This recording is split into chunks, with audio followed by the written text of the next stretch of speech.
The humans had been patient for 20 years.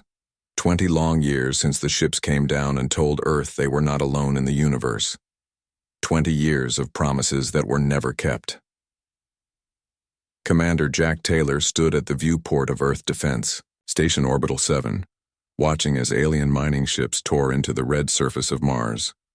Their massive drills cut deep wounds into the planet where human colonies had once stood. The aliens didn't care. To them, Mars was just another rock to strip of useful metals. "Another load heading out, sir," said Lieutenant Greg Adams, pointing to a massive cargo ship lifting off from the Martian surface. "Fifth one this week." Jack nodded without speaking. What was there to say? The Galactic Council had promised fair trade. They had promised technology, medicine, and a place among the stars. Instead, they treated Earth like a backwater planet, useful only for its resources. "The Council representatives are waiting in the conference room," Greg said. "They want to discuss the new mining quotas." Jack turned away from the viewport. His tired eyes had seen this meeting play out dozens of times before. The aliens would demand more resources. Earth would ask for fair payment. The aliens would remind them of protection costs and administrative fees, until almost nothing remained for Earth. "Tell them I'll be there in 5 minutes," Jack said. The conference room was too cold as always. The council species preferred lower temperatures. It was one of many small ways they showed who was really in charge.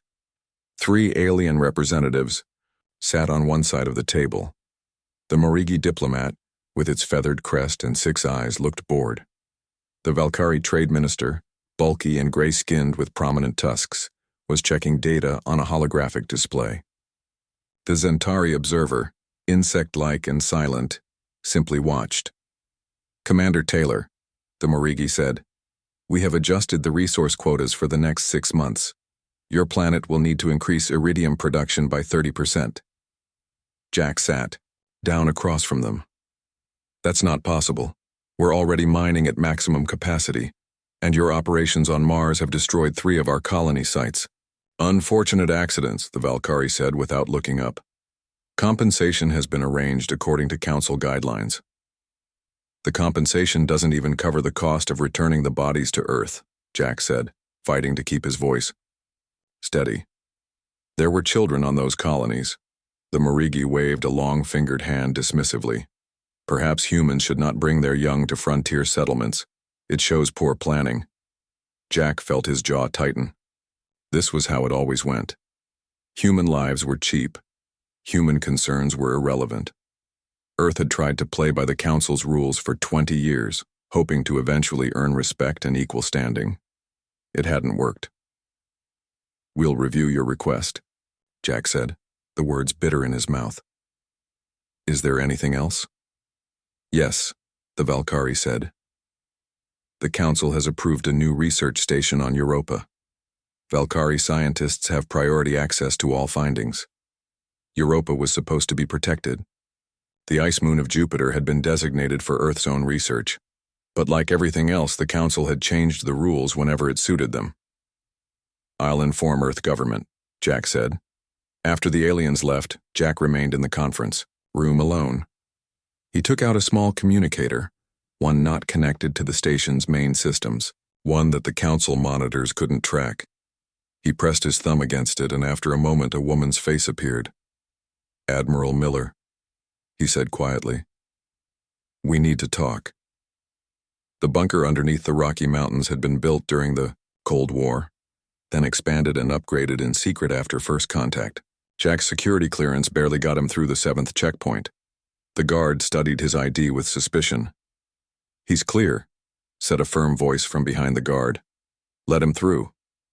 Admiral Susan Miller was not a tall woman, but she carried herself with the authority of someone used to being obeyed. Her gray hair was cut short and her eyes missed nothing. "Commander Taylor," she said, extending her hand. "Thank you for coming." Jack shook her hand. "Your message said it was urgent. Follow me." They walked through corridors carved into the mountain itself, passing rooms filled with computers and people working in hushed tones. "What is this place?" Jack asked. "Something the Council doesn't know about," Susan replied. "One of many." They entered a large room where about 30 people sat waiting. Jack recognized some of them. High-ranking military officers, government officials, scientists.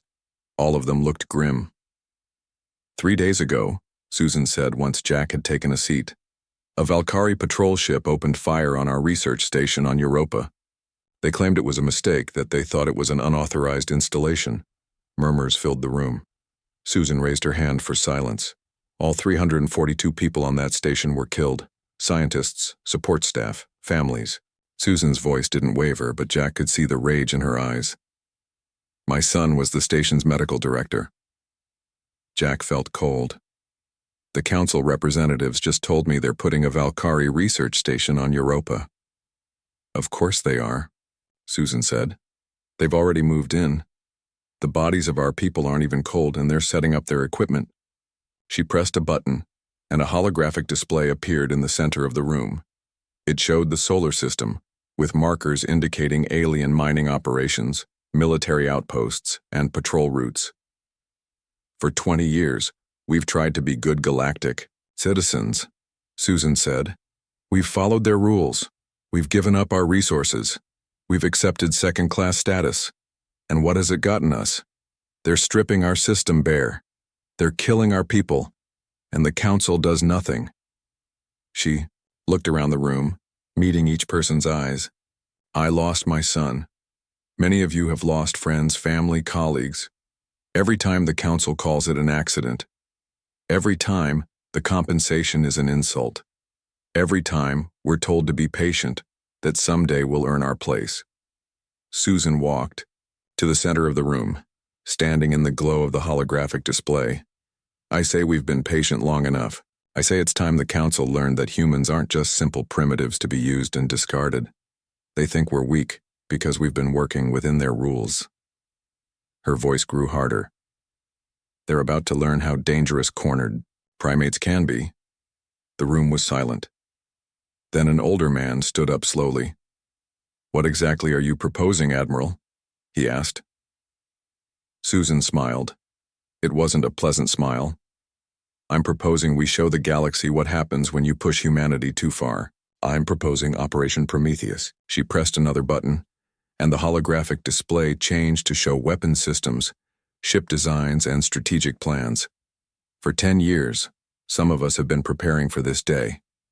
Building, planning, waiting. Jack stared at the display in shock. None of this was supposed to exist. The Council had forbidden Earth from developing most of these technologies. This is rebellion, someone said. This is survival, Susan countered. And yes, it's revenge too.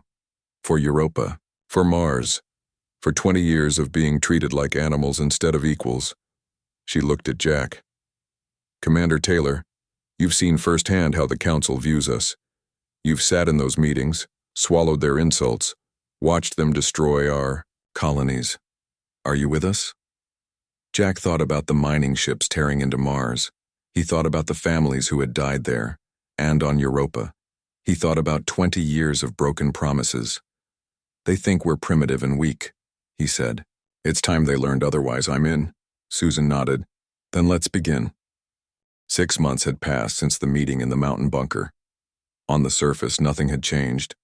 Earth still bowed to the Galactic Council. Mining ships still tore into Mars. Council representatives still made demands in cold conference rooms. But beneath the surface, humanity was preparing for war. Dr. Alan West worked in a lab deep under the Pacific Ocean. The facility had been built in secret, using materials smuggled piece by piece past Council inspectors. As far as the aliens knew, it didn't exist. Alan adjusted his glasses and peered into a microscope. The quantum particles danced before his eyes, shifting patterns as he applied different electrical fields. His hands shook slightly. They always did now. Ever since he had identified his wife's body among those returned from Mars Colony 3. How's it coming? Asked a voice behind him. Alan turned to see Admiral Miller standing in the doorway. Despite running a secret rebellion, she always looked calm and in control. It's working, Alan said. He gestured to a device on the table. It was small, about the size of a coffee cup. The quantum disruptor can now affect a radius of 2 light minutes. If we place them strategically, we can cut off their communications, across the entire sector. Susan picked up the device, turning it over in her hands. And they won't be able to track the source? No. It creates what looks like a natural quantum fluctuation. They'll think it's a temporary phenomenon. Susan nodded. How many do we have? 50 so far. We're making more every day. Good. Susan put the device down carefully. The council depends on instant communication. When we take that away, they'll be confused, separated, vulnerable. Alan hesitated. This will start a war. They started the war, Susan said. We're just finally fighting back. She turned to leave, then stopped. I know the cost, Alan. I know what we're risking. But if we do nothing, they'll take everything from us piece by piece until there's nothing left of our world or our dignity. Alan nodded. He understood. Everyone involved in Operation Prometheus had lost someone to the Council's carelessness or cruelty. They had all reached the same conclusion. Humans would never be treated as equals by asking nicely. Beneath the surface of the moon, hidden from Council observers, Lieutenant Diane Foster watched her soldiers train. The large underground cavity had been hollowed out in secret, a process that had taken years. Now it served as a training ground for Earth's hidden army. Again, Diane ordered, and 2 soldiers attacked a holographic image of a Valkyrie warrior. The soldiers moved with precise coordination. One targeted the Valkyrie's left side, a known weak point in their armor. The other aimed for the breathing apparatus that all Valkyrie needed in Earth-like atmospheres. The hologram fell, and Diane nodded with approval. Better. The real thing will be faster and stronger, but they have predictable patterns. Use that against them. She walked through the training area, observing other groups practicing against different alien species. Each council race had specific strengths and weaknesses. For 15 years, Diane and others like her had been studying them, analyzing combat, footage, and developing tactics. A young soldier approached her, saluting. Lieutenant Admiral Miller has arrived. She's waiting in the command center. Diane nodded and headed through tunnels that connected the training areas to the heart of the lunar base. Few people knew how extensive the hidden complex was. It housed not only training facilities but also manufacturing plants, laboratories, and shipyards. In the command center, Susan was reviewing simulation data with several officers. Lieutenant Foster, Susan said as Diane entered. Your troops look ready. They are, Admiral, Diane replied, but no amount of training fully prepares you for actual combat. They'll get experience soon enough, Susan said. She turned to a large tactical display showing the positions of Council forces throughout the solar system. The Valkyrie have increased their patrols near Jupiter. They're nervous. They should be, said one of the officers. We've had 3 successful supply runs to the outer planets this month alone. The fleet is nearly assembled. Diane studied the display. Small markers indicated the positions of Earth's secret warships, hidden in asteroid belts and the moons of outer planets. Built in sections and assembled in deep space, they represented technology the Council thought humans were too primitive to develop. What about our allies? Diane asked. Susan pressed a button and the display expanded to show systems beyond Sol. Karen's been busy. The Nix Collective has agreed to provide intelligence. The Travid Republic will open their ports to our ships if we need to retreat. And there are sympathetic factions among the Zentari who will look the other way during critical moments. Not much compared to the full Council fleet, Diane observed. We don't need to defeat the entire Council, Susan said. We just need to hurt them badly enough that they'll listen. For that, we have surprise, and these. She held up one of Alan's quantum disruptors. The Council believes they're invincible because they've dominated the galaxy for centuries. They've forgotten what it's like to face a truly desperate enemy. Diane nodded. In her years training for this moment, she had studied Earth's military history. Humans had been fighting each other for thousands of years. They understood war in ways the Council races with their long periods of stability did not. When do we move? She asked. 2 weeks, Susan said. The final shipments of quantum disruptors will be distributed by then. Captain Frank Daniels is coordinating the fleet movements. She looked at Diane. Your troops will lead the ground assault on the Valkyrie base on Europa. Poetic justice. Diane felt a surge of grim satisfaction. The Valkyrie had massacred humans on Europa. Soon they would know what it felt like to be on the receiving end. Karen Rodriguez sat in a dimly lit bar on Nexus Station, the massive space habitat that served as a trading hub for 6 different species. The bar catered to non-council races, those relegated to second-class status in the galactic community. The Nyx trader across from her slid a data chip across the table. Council patrol schedules for the next month, he whispered, his translator, making his clicks and whistles into understandable English. They've increased security around Earth, but there are still gaps. Karen pocketed the chip. Thank you, Veltok. This will help. The Nyx's compound eyes glittered in the low light. When you move against them, many will watch. Not all with friendly eyes. We're not looking for friends, Karen said.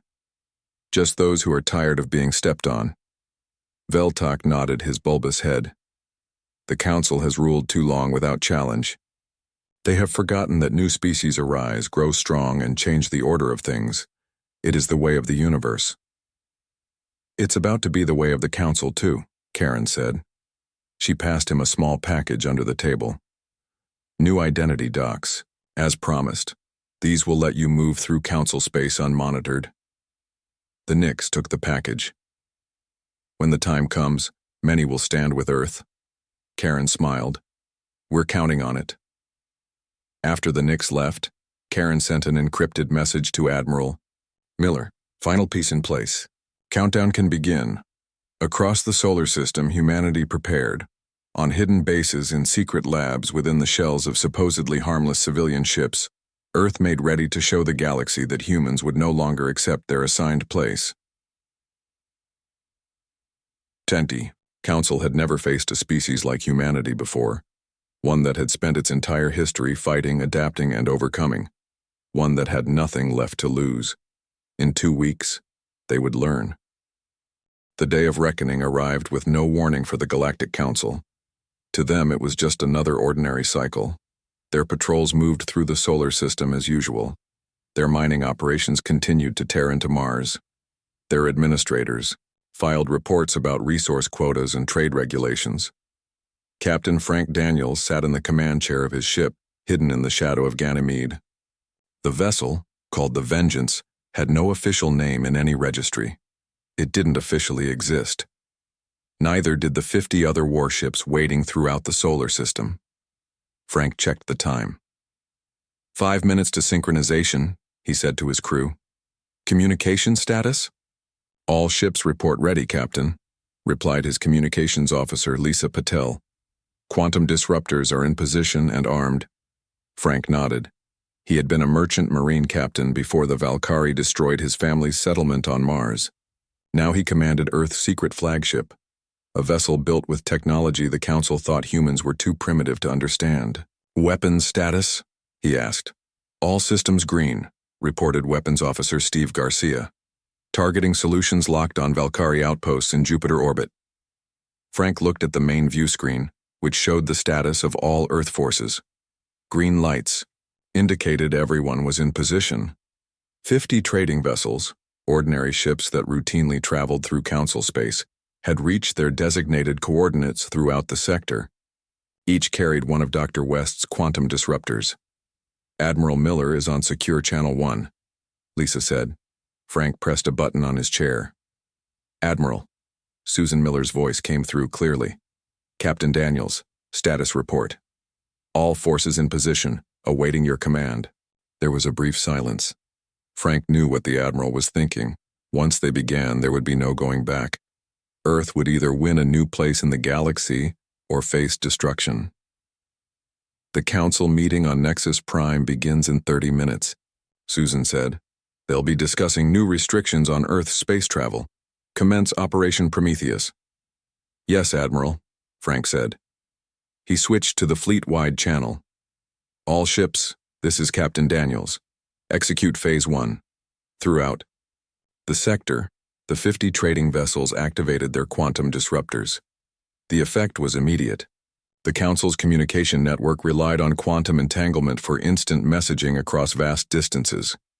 The disruptors created artificial quantum fluctuations that severed these connections. Throughout Council space, communications suddenly failed. Military vessels lost contact with their command centers. Administrative hubs could no longer coordinate responses. For the first time in centuries, the mighty Galactic Council was deaf, blind, and disorganized. Phase 1 complete, Lisa reported. Council communications are down across the sector. Frank nodded. Execute Phase 2. The hidden warships emerged from their concealment. They moved with precision toward their targets, military outposts, patrol vessels, and command centers. The Council forces, caught by surprise and unable to coordinate, found themselves facing an enemy they didn't know existed. The Vengeance led a squadron of 10 ships toward the Valkyrie military base orbiting Europa. The base had been built on the site of the massacred Earth research station. They're raising shields, Steve reported. Minimal weapons activity. They seemed confused. Frank wasn't surprised. The Valkyrie, like all Council races, had grown complacent. They hadn't fought a real war in generations. They relied on their technological superiority and the fear they inspired in lesser species. Target their communications array and weapons systems, Frank ordered. Disable, don't destroy. The Vengeance fired. Beams of energy far more powerful than the Council believed humans could produce struck the Valkyrie base with surgical precision. Their communications array exploded in a shower of debris. Their main weapons system went dark. They're launching fighters, Steve said. Let them come, Frank replied. The Valkyrie fighters were formidable, but Earth had studied their tactics for years. Deploy our fighters. Use Pattern Alpha. 20 smaller craft launched from the Earth vessels. They moved in formations that seemed chaotic, but were carefully designed to exploit weaknesses in Valkyrie combat training. The Valkyrie pilots, trained to fight in specific patterns, found themselves unable to adapt. Within minutes, half the Valkyrie fighters had been disabled. The rest retreated back to their damaged base. We have boarders ready, Lisa said. Frank nodded. Lieutenant Foster, you're cleared to begin ground assault. Diane Foster led her troops from the assault shuttle into the Valkyrie base. They wore advanced combat suits, another technology developed in secret. The suits enhanced strength and protected against the weapons the Valkyrie used. Remember your training, Diane said as they moved through the base's corridors. Disable when possible. We're not here for a massacre. The Valkyrie defenders fought fiercely but without coordination. Cut off from Central Command, they couldn't organize an effective defense. Diane's soldiers moved in practiced formations, targeting the weak points in Valkyrie armor that they had trained to exploit. They reached the command center in 20 minutes. The Valkyrie commander, a large male with battle scars on his tusks, stood ready to fight. This facility is under Valkyrie control, he growled through his translator. Your primitive species has signed its death warrant. Diane stepped forward. This facility was built on the graves of 342 humans. Your people murdered them and called it an accident. Now you answer to us. The Valkyrie laughed. The Council will crush your pathetic rebellion. Your planet will be sterilized. Look outside, Diane said. Your communications are down. Your ships are disabled. Your Council can't help you. She pointed to a display showing the system status. All across the Jupiter region, Earth forces had taken control of Council facilities. Similar reports were coming in from Mars, Venus, and key points throughout the solar system. The Valkyrie commander stared at the display in disbelief. Impossible. You are a primitive species. You don't have this technology. We let you think that, Diane said. It was easier to build our strength while you underestimated us. She nodded to her soldiers who secured the remaining Valkyrie personnel. None had been killed, only subdued. Earth wanted to show it was more civilized than those who had oppressed them. Facility secure, Diane reported over her comm link. All targets neutralized. In orbit around Earth, Commander Jack Taylor watched as Council ships were systematically disabled by Earth's hidden fleet. His station, once a symbol of Earth's submission to alien rule, now served as a command post for the liberation of humanity's home system. All Earth orbital facilities secure, reported his second-in-command. Council administrators have been detained. Jack nodded. Any word from the Admiral? Operation proceeding as planned. Earth forces have secured 17 strategic points across the sector. 3 Council members have been captured during inspection tours. Jack looked at the view screen showing Mars.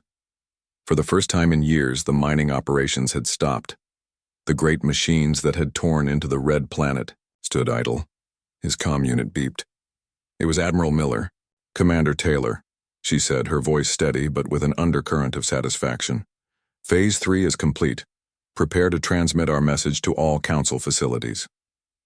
Yes, Admiral, Jack said. He turned to his communications officer. Send the package, all channels, all languages. Across Council space, displays lit up with the same message. Earth's terms. They were simple. Recognition of Earth as a sovereign power. Reparations for resources stolen and lives lost. A true place at the galactic table, not as servants but as equals. And a warning. Resist, and the Council would learn just how dangerous humans could really be. Jack watched as the message went out. After 20 years of submission, humanity had shown its true strength. Now they waited to see how the galaxy would respond. Nexus Prime was the jewel of the Galactic Council. The massive space station orbited a star at the center of Council space. Its grand chambers hosted representatives from 94 spacefaring civilizations. For centuries, it had been the place where the powerful made decisions that affected billions of lives across thousands of worlds. Today, it was in chaos. High Counselor Zix Von struggled to maintain order in the main chamber. The elderly Morigi's feathered crest was flat against his head, a sign of extreme stress. Before him, representatives from dozens of species shouted over each other. How is this possible? Demanded Ambassador Kriega, the Valkyrie representative. His tusks clicked together in agitation. These humans were contained. Their technology was monitored. My government has lost contact with 15 outposts, shouted the Zentari delegate, her insect-like mandibles quivering. Our forces report. Earth ships appearing from nowhere. Zix Von raised his 6-fingered hands. Please, we must respond with unity and... The chamber doors slid open. The room fell silent as Admiral Susan Miller entered. She wore a simple Earth Defense Fleet uniform with minimal decorations. Behind her walked Karen Rodriguez and a squad of human soldiers. Behind them came 3 captured Council members, escorted by more Earth troops. No one had expected to see humans in the heart of Council power, especially not armed humans escorting Council officials as prisoners. What is the meaning of this? Zix Von demanded, though his voice held more fear than authority. Susan walked calmly to the center of the chamber. Karen stood beside her, while the soldiers maintained a protective formation around them. I am Admiral Susan Miller of Earth, she said. Her voice carried easily through the silent room. I come with a message from humanity. Kriega, the Valkyrie ambassador, snarled. You come with an act of war. Your species will be... My species, Susan interrupted, her voice cold, has endured 20 years of exploitation, abuse, and murder at the Council's hands. We tried diplomacy. We tried following your rules. We tried being good galactic citizens. She activated a small device on her wrist.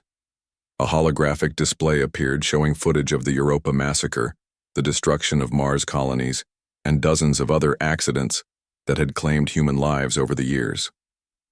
This is how the Council treated us, Susan continued. You stripped our resources, you killed our people, you dismissed our calls for justice. The chamber was silent now. Many of the representatives looked uncomfortable as the images played. We came to you in peace, Susan said. We accepted your rules. We endured your exploitation. And when we begged for justice, you dismissed us. Karen stepped forward.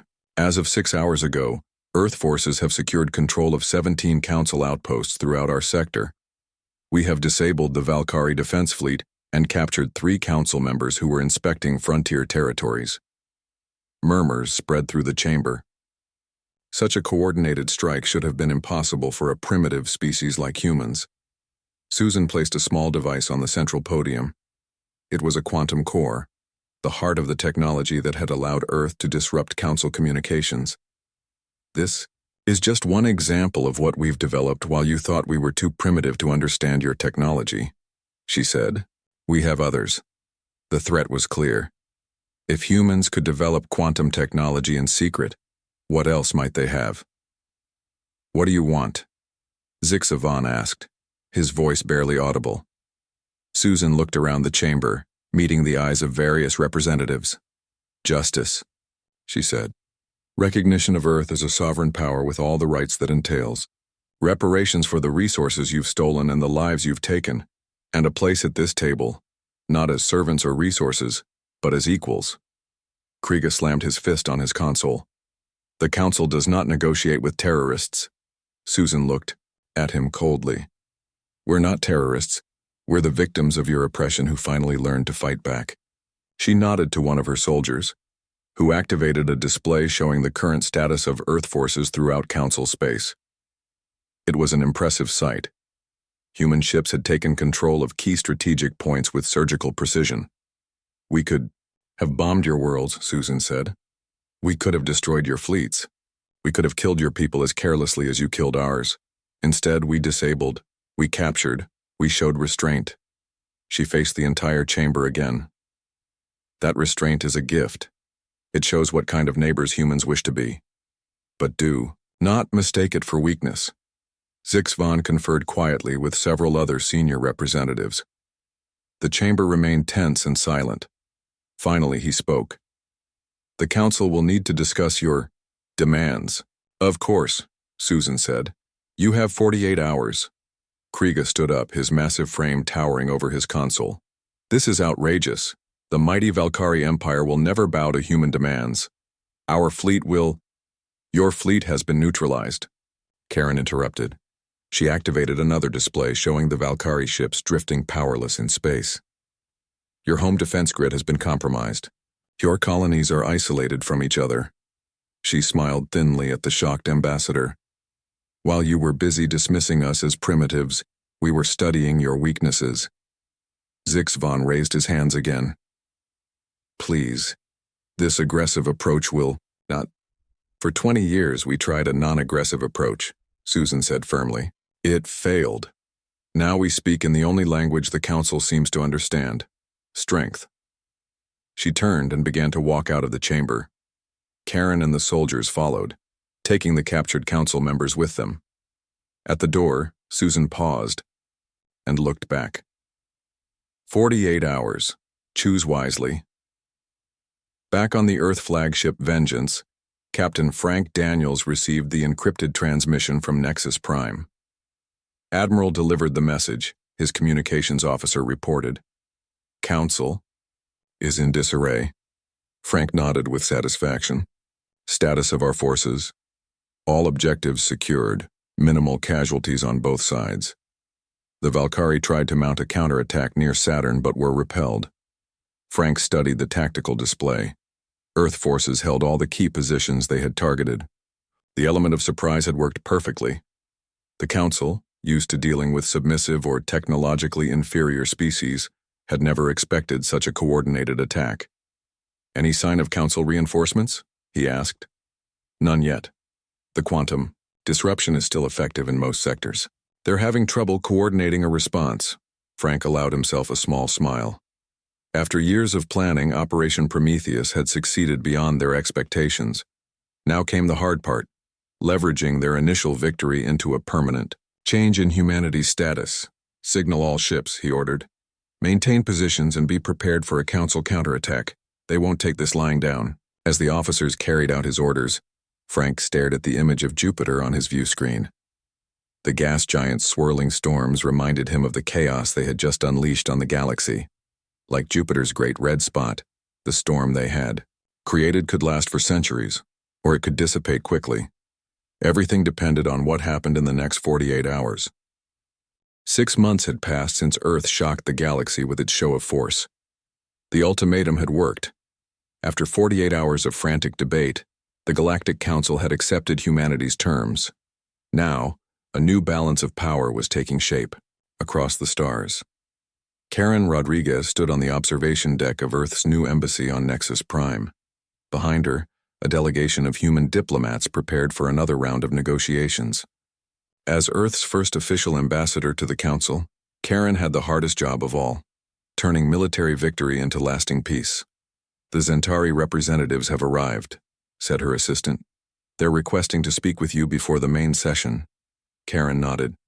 The insect-like Zentari had been among the first to recognize Earth's new status. Unlike the Valkyrie, they were pragmatic, quick to adapt to changing circumstances. "Send them in," she said. 2 Zentari entered, their multifaceted eyes glittering under the artificial lights. They bowed in the human fashion, a small gesture that spoke volumes about the changing times. "Ambassador Rodriguez," the first Zentari said through a translator, "we wish to discuss the proposed technology exchange. My government is concerned about the quantum disruptor technology." Karen smiled. The quantum disruptors had given the Council nightmares. No species liked knowing their communications could be cut off at any moment.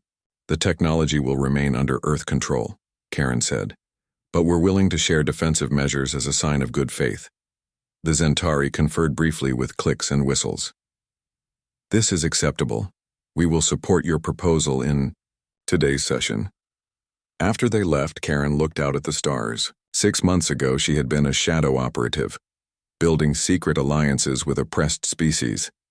Now she represented humanity openly, negotiating as an equal with races that had once dismissed humans as primitives. A message appeared on her.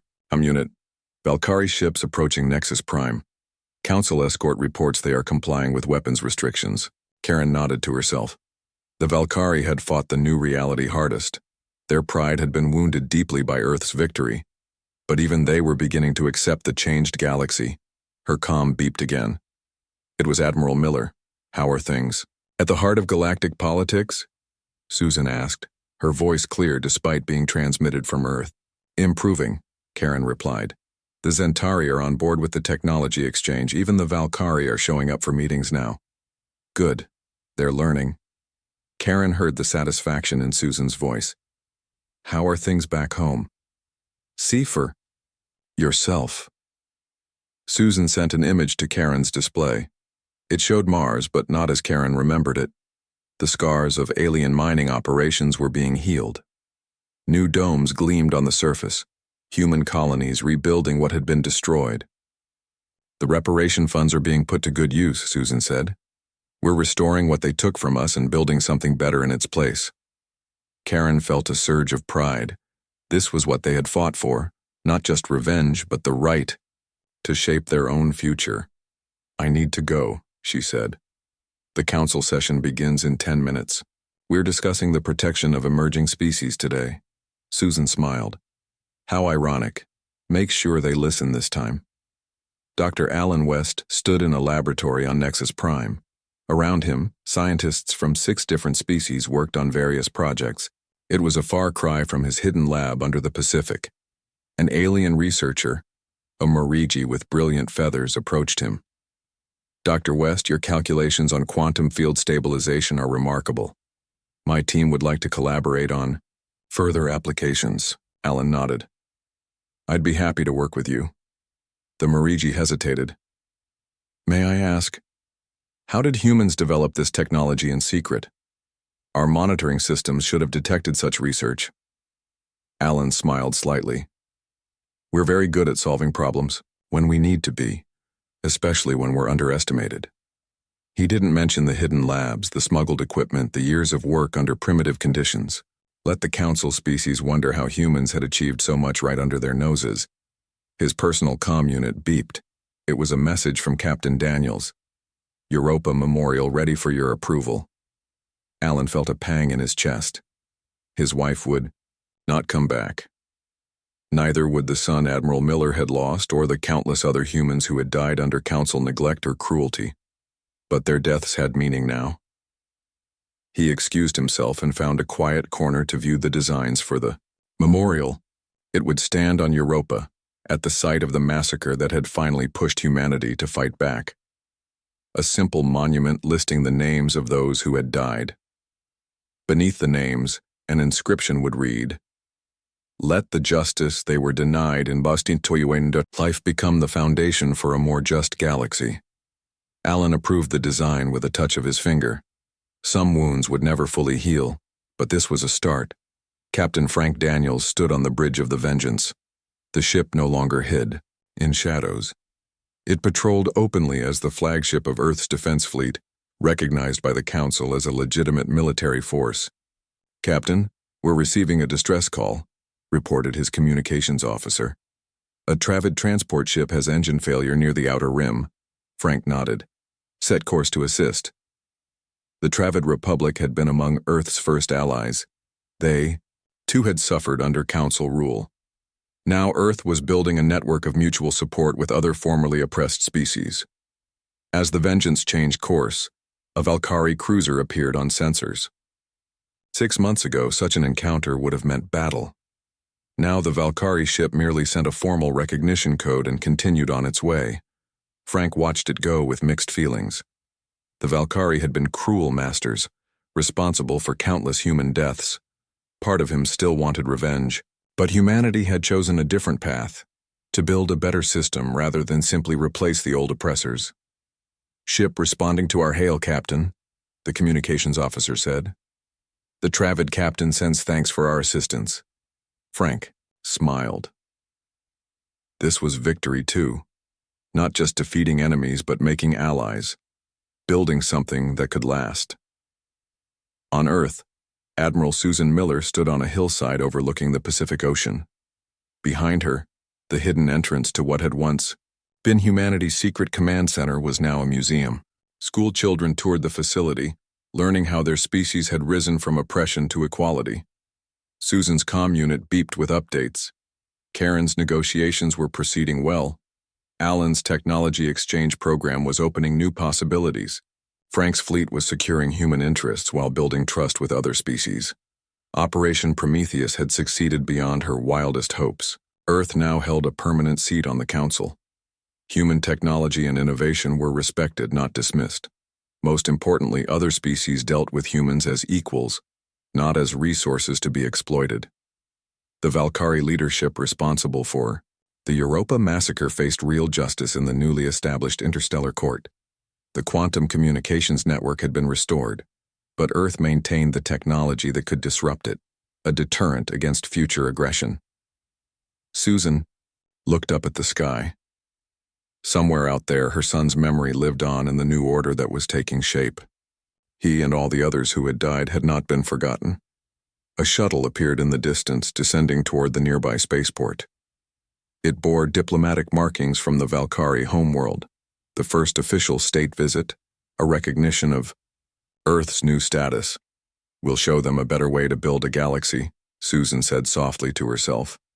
"But they'll never forget what happens when humanity is pushed too far." In the council chambers on Nexus Prime, representatives from 94 civilizations debated, argued, and compromised.